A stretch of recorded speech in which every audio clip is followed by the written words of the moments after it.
that has an ear, let him hear what the Spirit says to the church. Message in a minute.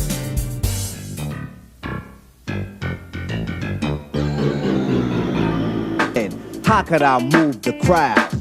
First of all, ain't no mistakes allowed. Here's the instructions, put it together. It's simple, ain't it? But quite clever. Some of you. So how can I move the crowd? First of all, ain't no mistakes allowed. How many of you guys remember that from Eric B. and Rakim back in 1987? Oh, come on now. I know I'm not the only saved person who have listened to old school rap back in the day. But you may be wondering, what does this have to do with your message? Well, you see, when we talk about teaching and preaching the gospel of Jesus Christ and the power of the cross, it does not require us to have to move the crowd.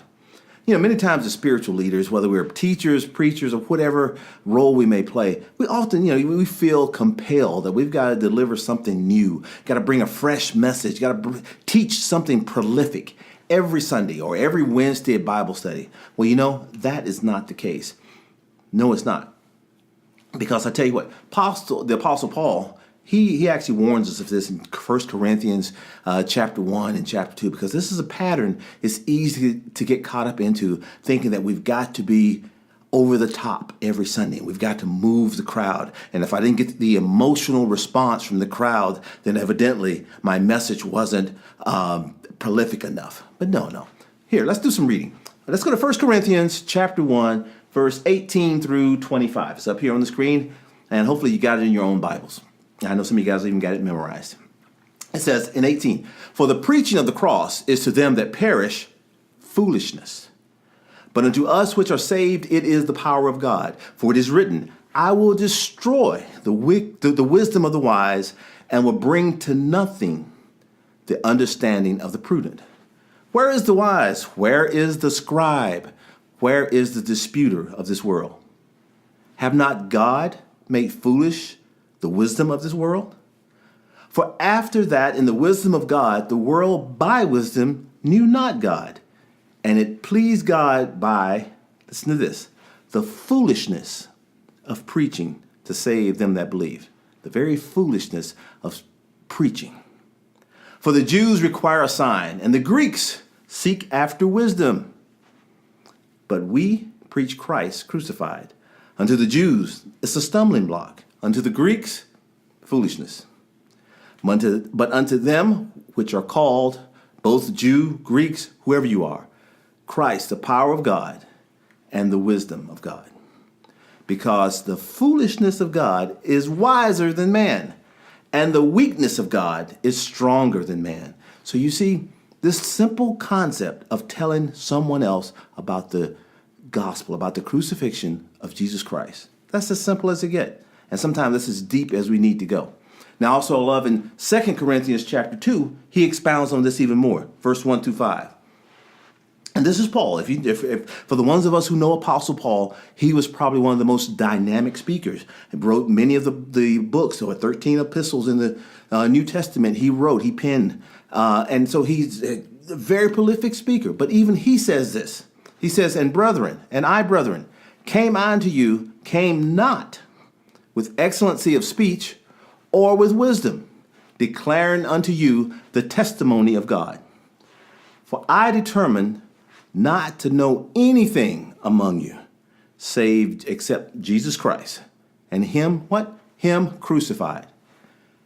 And I was with you in weakness and in fear and in much trembling." Verse 4, "And my speech and my preaching was not with," here, read this with me, "enticing words of man's wisdom, but in demonstration of the Spirit and of power."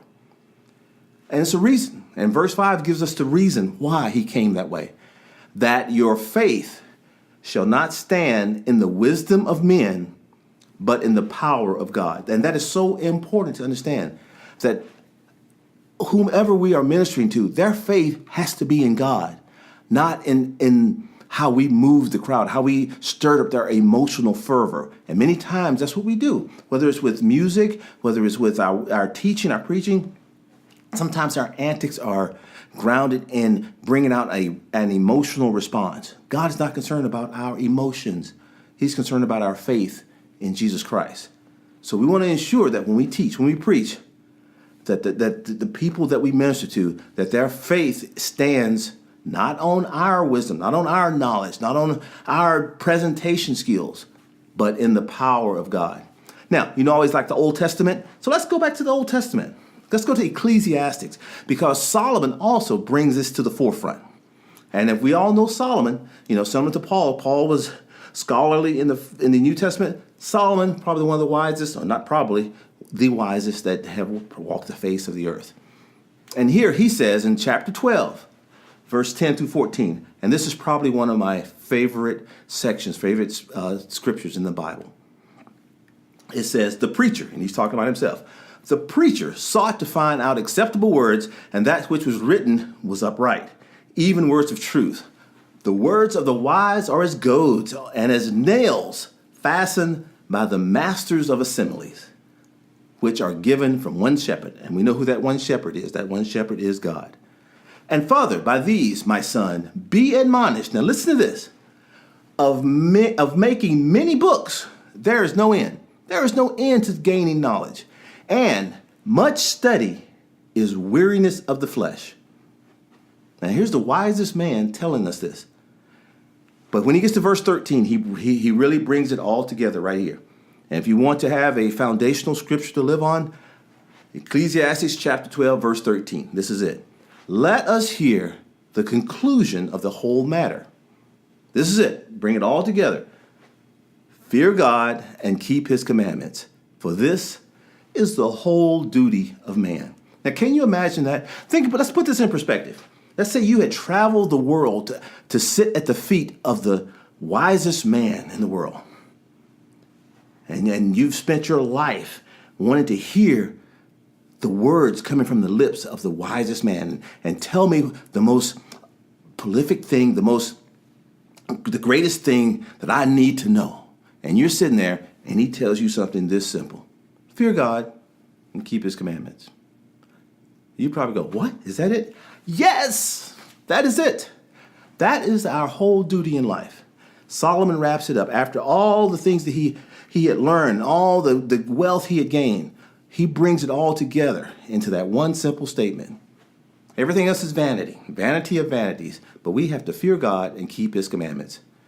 For God, in verse 14, and he finalized it, for God shall bring every work unto judgment with every secret thing, whether it be good or whether it be evil.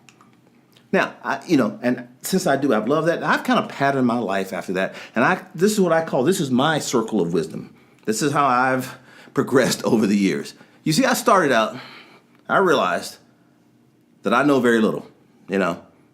I'm Forrest Gump. I'm not a very smart man. So I've set out on this path to acquire knowledge. So I studied, I read, and I did all these things, whether it was school, whether it was self-study and reading and learning. And I got to a point that in the eyes of man, it appeared that I had gained some wisdom after some degrees, college, teaching, and all these other things that in the eyesight of man, people say, oh, Larry, you're quite knowledgeable. Oh, wise man. But then, as I continue and I start to seek godly wisdom, that took me on a different path, because instantly I realized that as I looked for godly wisdom, that in the eyes of God, I'm back where I started. I know very little. So as I want to go around this circle, the more I learn, the less I realize that I know. Because in the sight of God, it all comes down to some very simplistic concepts. All right, I'm going to give you a simple challenge. If you are a teacher, if you are a preacher, pastor, whatever your role may be, and especially if you've been doing a lot of teaching and you've probably gotten into some very deep philosophical, biblical concepts. You've gone into the book of Revelations and you've gone into the book of Daniel and you've taught it out of the book of Acts and you've done all these things and you've really taught some deep things. But ask your congregation or your Bible study or your fellowship group a simple question and then step back and listen to their responses. Ask them this: what is the gospel of Jesus Christ? You know, we use the word a lot, right? I mean, you hear it all the time. We got gospel music. We got full gospel fellowship. We've got gospel this. We got gospel everything. We've got gospel, and you name it, gospel is associated with it. What is the gospel of Jesus Christ? Simple question requires a simple answer. The gospel is just all about the crucifixion, the burial, death, burial, and resurrection of Jesus Christ. That's the foolishness. That's the mystery of preaching right there.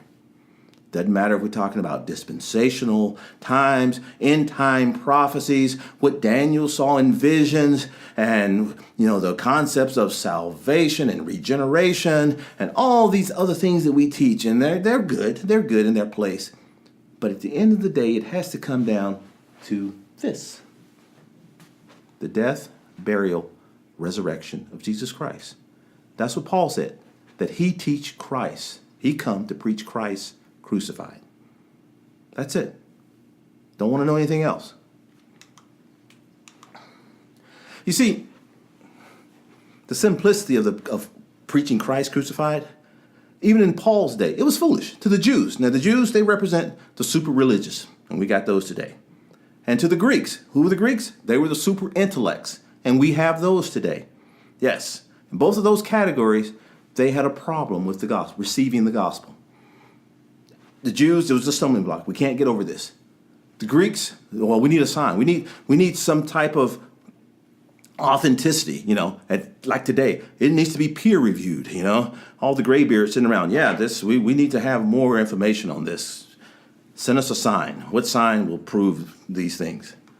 Well, you know what? Just like the message of the cross wasn't accepted then, it's the same way today. Don't expect everyone to be enamored with the gospel. But at the same time, let's not fall into that trap of thinking that we've got to move the crowd in order for the gospel to be effective. No, we don't. Stick with the simplicity of the gospel. Listen, he that has an ear, let him hear what the Spirit says to the church.